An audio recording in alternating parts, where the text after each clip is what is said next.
Olá, prosseguindo no estudo do Livro dos Espíritos, de Allan Kardec, na terceira parte deste livro, As Leis Morais, estamos estudando o capítulo 9 desta terceira parte, Lei da Igualdade.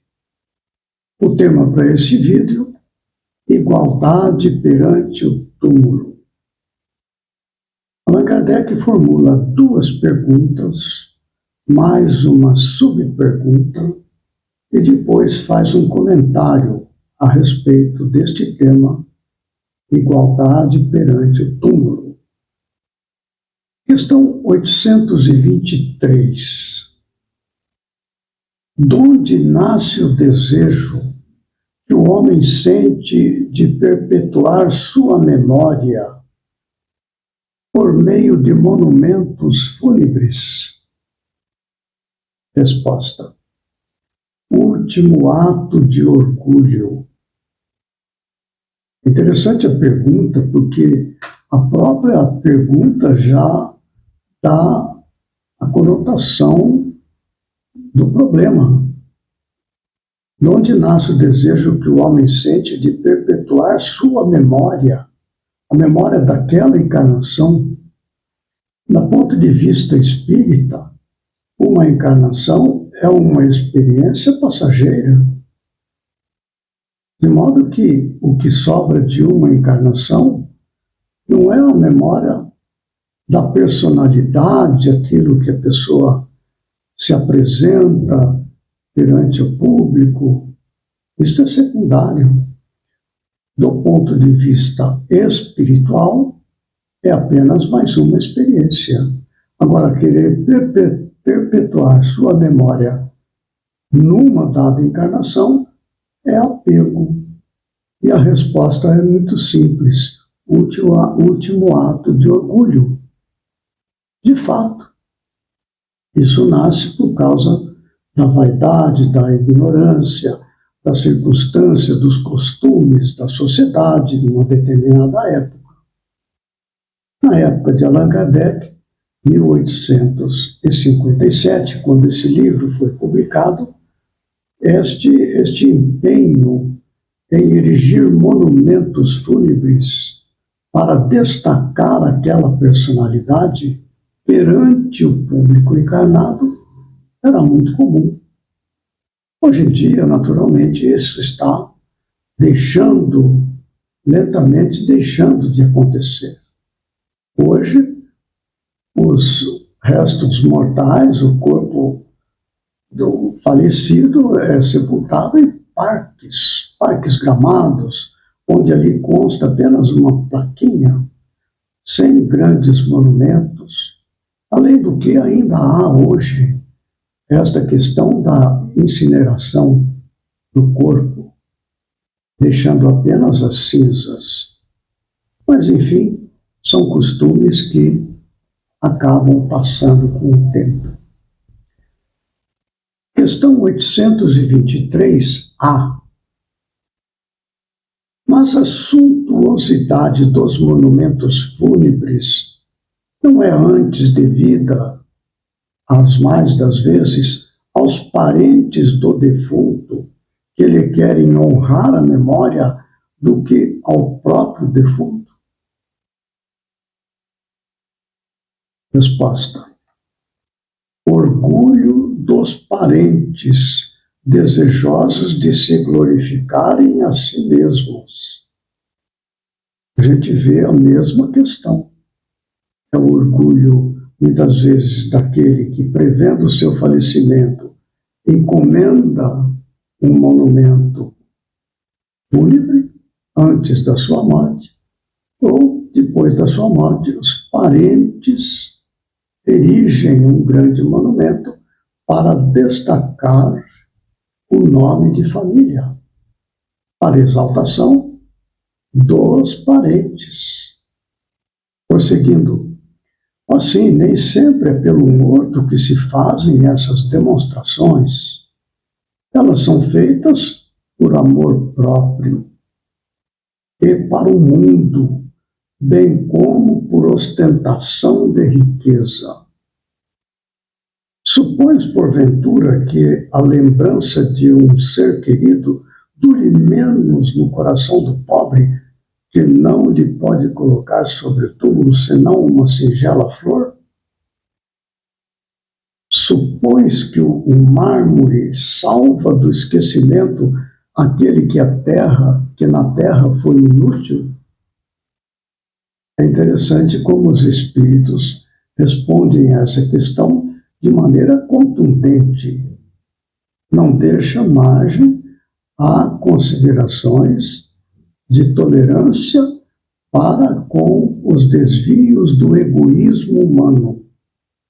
Não combate as pessoas, combate, com estas palavras duras, o egoísmo, o apego à personalidade, o orgulho, a vaidade, que são os males desta humanidade, onde predominam os desejos relacionados com a matéria, com os valores do mundo. Então, os espíritos não pegam leve com esta questão, não, como nós estamos vendo. Questão 824. Reprovais, então, de modo absoluto, a pompa dos funerais? Resposta: não. Quando se tenha em vista honrar a memória de um homem de bem, é justo e de bom exemplo. Aqui é interessante lembrar, neste caso, que com o falecimento do professor Hippolyte Léon Denisard Rivail, o Allan Kardec, com o falecimento de Allan Kardec no ano de 1869, no dia 31 de março de 1869, quando ele teve um aneurisma por excesso de trabalho. Os espíritos já tinham recomendado a ele que fosse com mais calma, que fosse mais devagar, que a saúde dele não estava boa, mas ele acabou falecendo na sua casa com um aneurisma cerebral. Nesse caso, ele foi sepultado no cemitério Montmartre, lá mesmo em Paris, que é o cemitério mais antigo. Porém, os espíritas de Paris resolveram, para homenagear Allan Kardec pela vida extraordinária da obra que ele deixa para a humanidade, a doutrina espírita, não é? Resolveram homenagear Allan Kardec como um preito de gratidão pelo trabalho extraordinário que ele realizou quando estava encarnado. Então, construíram, não mais no cemitério Montmartre, mas no Père Lachaise, que era um cemitério mais recente, mais novo, que tinha sido inaugurado em 1804, no ano em que nasceu Allan Kardec. Então construíram lá no cemitério Père Lachaise, onde está até hoje, um monumento, que é um dolmen. Este dolmen, ele lembra os druidas, de onde veio o nome de Allan Kardec, que é o nome que ele teve quando, vivendo ali mesmo na França, ele era um druida e se chamava Allan Kardec. Então construíram um dolmen ao modo dos druidas. E ali, então, transladaram os restos mortais do corpo de Allan Kardec, que estava no Montmartre, para o Père Lachaise, onde está até hoje. Esse é um monumento muito visitado pelos espíritas, sobretudo os espíritas do Brasil, sempre que vão a Paris, buscam visitar, não é, o nome de Allan Kardec, no cemitério Père Lachaise. Quer dizer, é uma homenagem de gratidão pela obra extraordinária deixada pelo Allan Kardec. Nesse caso, não se trata de orgulho familiar, nada disso. Foram os espíritas de Paris que tomaram esta providência. Então, reprovais, então, de modo absoluto a pompa dos funerais? Esse translado dos restos mortais de Allan Kardec do Montmartre para o Père Lachaise se deu um ano após o falecimento de Allan Kardec. Foi em 31 de março de 1870, quando houve ali uma cerimônia com os espíritas ali reunidos, onde então exaltaram então, a obra dele e fizeram uma prece naturalmente, né? Então a resposta: reprovais então? Não, quando se tenha em vista honrar a memória de um homem de bem. É justo e de bom exemplo. Aí está, olha só, o que se trata aqui é por que se constroem os monumentos. Qual o propósito? Se é da própria pessoa que encomendou antes do seu falecimento a construção do monumento, ou da família que fica para exaltar a grandeza da própria família. Orgulho, vaidade, resultantes do egoísmo. Não é o caso aqui. É uma homenagem de gratidão a uma obra extraordinária que beneficiou toda a humanidade, né? Allan Kardec faz um comentário sobre este tema. O túmulo é o ponto de reunião de todos os homens.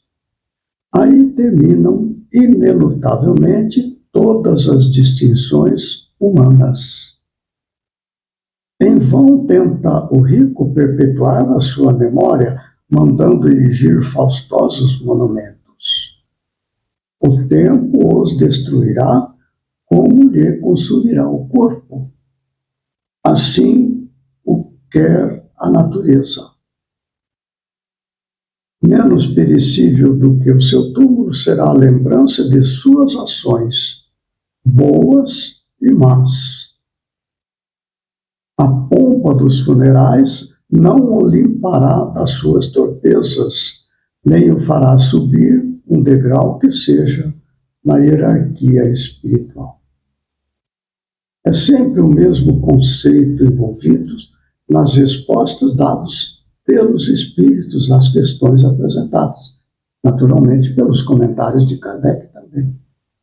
Aquilo que se refere ao corpo físico, à personalidade, aquilo que coloca em destaque perante o olhar do mundo, segundo os valores do mundo, isto é combatido. Agora, o que trata do aspecto moralizante, aquilo que beneficia a evolução do espírito, aí sim a referência é sempre colocada em destaque. Este é o conceito, sempre este. O reino deste mundo, o reino dos céus, como sempre alertava Jesus. Muito bem. No próximo vídeo, nós vamos dar início ao estudo do capítulo 10 dessa terceira parte do Livro dos Espíritos, Leis Morais, Lei de Liberdade, com o tema liberdade natural. Assim, com o estudo desse tema, igualdade perante o túmulo, encerramos o estudo do capítulo 9 da terceira parte do Livro dos Espíritos, Leis Morais, Lei de Igualdade. Iniciaremos, portanto, Lei de Liberdade. Até lá, que Jesus nos ampare e fortaleça.